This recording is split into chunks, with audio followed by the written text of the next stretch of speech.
We talk a lot about how our psychological well-being can potentially impact on recovery, can potentially impact on how people cope with the treatment, cope with fear of recurrence, cope with those appointments and the bad news, how it impacts on people's sleep and it impacts on people's relationships. And it's become a really important topic in cancer care. How do we best support people so that they are as happy as possible, as content as possible? And there's a measure of contentment with quality of life, which I think is a really interesting and important measure, but also how people manage stress and what coping skills they have. And so when we look at where you get those skills, we look at what we can provide in the supportive care, in the psycho-oncology space and in the integrative oncology space. And these spaces totally overlap. And so there's the beautiful book called Anti-Cancer Living by Lorenzo Cohen and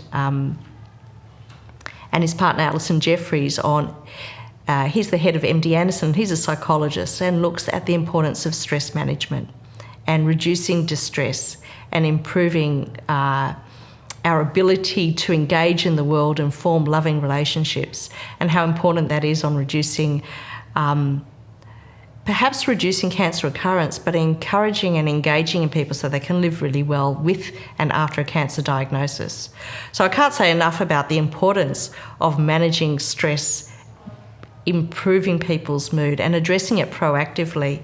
So if people aren't feeling good, they should talk to someone about it and they should have a referral to the right person that provides the right care at the right time.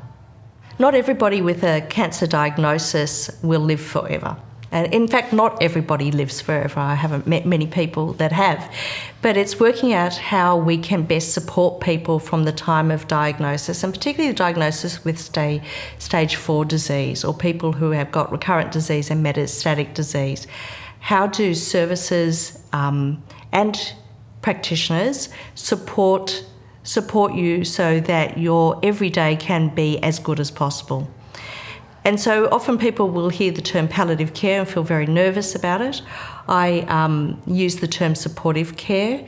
I think that what our role is to support you and bring in the services that are required to best meet the person's individual needs. So that may mean that people need good pain management, good symptom management, good social structure and support. People may need equipment in their home and they may need nurses to come to their home and assist them. And so that's really where multidisciplinary palliative care teams assist. And those teams are increasingly looking after people who are living longer with cancer. So the term palliative care isn't all about dying. It's about keeping people living well from the time of diagnosis. The term supportive care encompasses not only the people who have got eventually fatal disease, but also people who are having curative treatment or people who are on life-prolonging treatment. And so palliative care is used less and less as a specific term. We really talk about how do we best support you and what services are available to best support you from living with the